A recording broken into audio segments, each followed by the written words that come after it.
Respected Hazrat Mufti Sahab, we, the musallis of other masajid, our imams and committee members, if they don't follow the Shariat, then how do we do our Eid and Ramadan? This question that the musallis of the different masjids encounter difficulties and hardships with the trustees and the management of the masjids is not only in one or two areas, it is probably a common problem in many parts of UK. And it is precisely for that reason that this gathering has been called up to teach and to educate the people of the correct concept of the moon sighting. And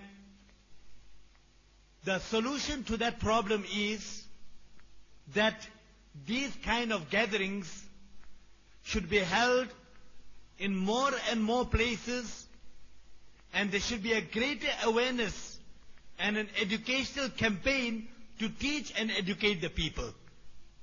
The trustees of a masjid, they have an amanat in their hands. It's a trust. A trustee got a trust in his hand. It is amanat. It is a responsibility. He has to ensure that the running of the masjid, the management of the masjid is conducted according to the Sharia. And for that, it is compulsory and fard upon the management and the trustees of every masjid to go and inquire from the ulama haqq what is the correct Shari perspective of the moon sighting and implement that in his masjid. He cannot just sit back, rely on information. He should go out and make his individual effort and inquire what is the right thing in Shariat. Implement that in a masjid, promote it in the musallis, and not confine it to there, but even go beyond that and ensure that what is the correct rule in Sharia, the principle in Sharia, he should promote that as far as possible, to the best of his ability. If he is negligent in that, then he has failed in his responsibility as a trustee of the masjid. Jazakallah. Respected Hazrat Mufti Sahab, one alim said that if we leave the following of the sighting of Saudi, then we will be disrespecting the honor and the sanctity of Baitullah and Makkah-ul-Mukarramah. It is unfortunate that I would disagree with that. For sure, the respect of the Haramain Sharifain is an integral part of our deen. How can a person be a Muslim, true Muslim, respectable Muslim, if he does not have the respect of Makkah Mukarramah in his heart?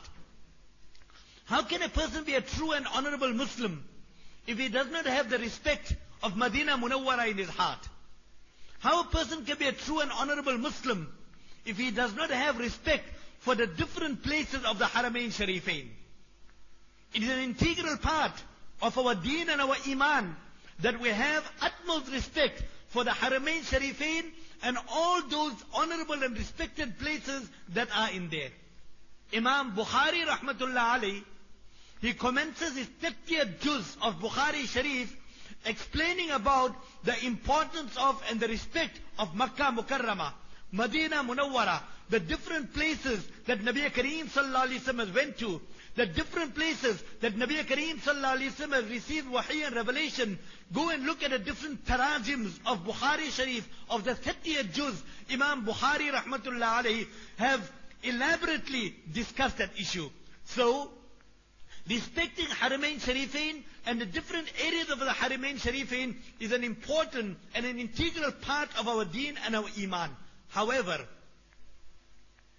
this does not mean that we should digress from the laws and the principles of the Sharia that are set down by none other than Nabi Kareem sallallahu alaihi wasallam. We would respect the Haramain Sharifain for the sake of Allah. We would respect the Haramain Sharifain for the respect of Nabi Kareem sallallahu alaihi wasallam. It would be an embarrassment that on one side we claim that we have respect for the Haramain Sharifain, But when the hadith of Nabi Kareem sallallahu alayhi wa sallam is in front of us, then we give such interpretation and have total disregard for the proper explanation and understanding of the hadith of Nabi Kareem sallallahu alayhi wa sallam. What type of respect is that? True respect would be when the hadith of Nabi Kareem sallallahu alayhi wa sallam in front of us, we say, Amanna wa sallamna wa saddaqna. We obey, we believe. This is what our Habib sallallahu alayhi wa sallam has mentioned, and we will go by what Nabi Kareem sallallahu alayhi wa sallam has told us to do. This is the same question that is in Urdu. The similar question has been asked in English. Respected Hazrat Mufti Sahab, some people say that when we perform the Hajj, then we look at the sighting of the Saudis. So some ulama say that we are trying to say that if the Saudi moonsighting is incorrect, then the Hajj is also incorrect and incomplete. This question is based on the wrong premise. The criteria of Hajj being correct and incorrect is not altogether dependent on the sighting of the moon. There is a hadith that is mentioned in Tirmidhi in Kitabul Hajj. Nabi Kareem sallallahu alayhi wa sallam is reported to have mentioned, Al-Hajju ma yahujju nas. Hajj is on that day when all the people perform the Hajj. So the criteria of determining Hajj may be the moon, may not be the moon.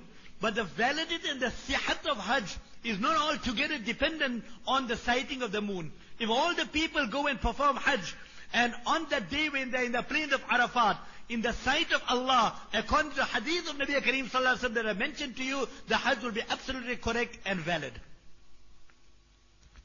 Respected Hazrat Mufti Sahab, some Muslims who are bayat to some shuyukh or markaz or Darul Ulooms or Islamic institutes, they say that these shuyukh have a lot of taqwa and are very pious, therefore they cannot be incorrect.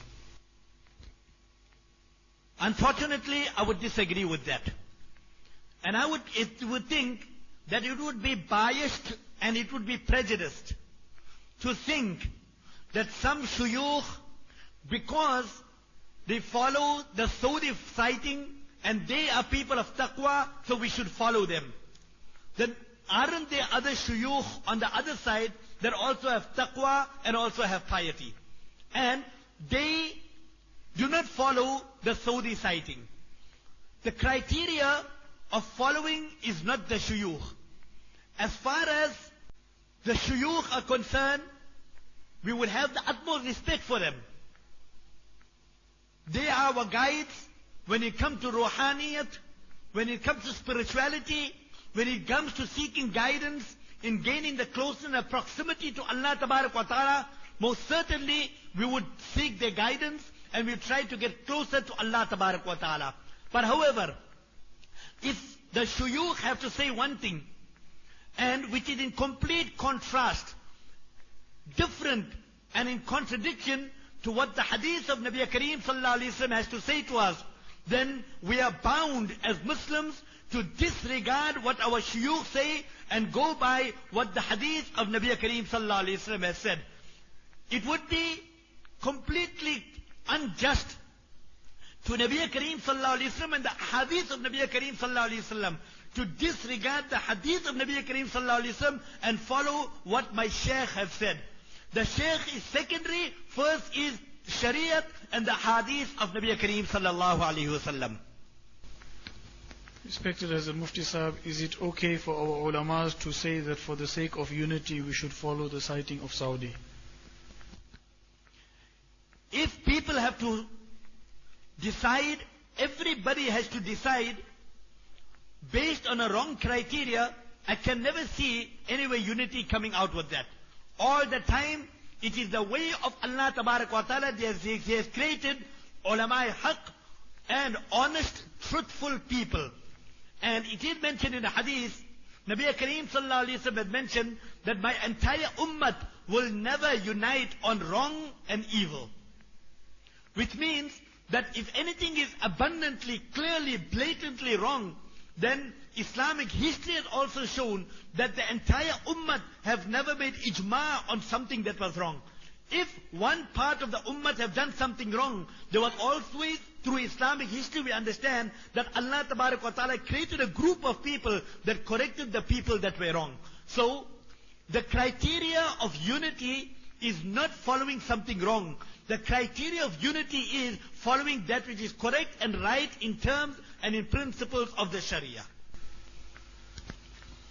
MashaAllah, we thank Hazrat Mufti Sahab. Firstly, I would like to thank all the ulama for taking out the time and traveling far distances and coming here to enlighten us on this important issue. At the same time, I would thank Hazrat Mufti Sahab also for coming, accepting our invitation, coming all the way from South Africa and trying to solve the issues and the problems that we are facing here in our country. At the same time, respected friends, thank you people also for coming here.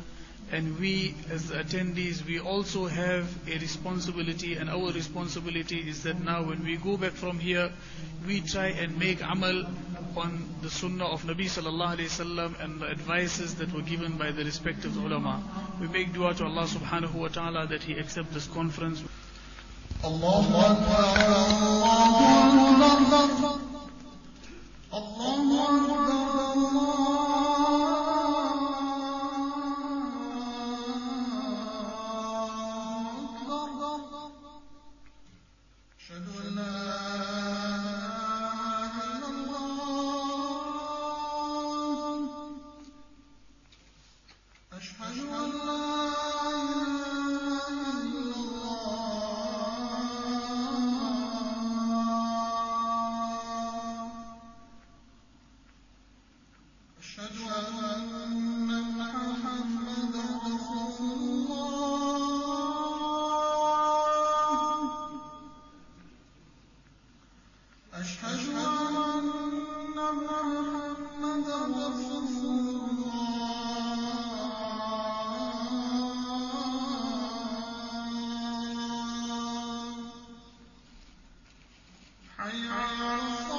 حي على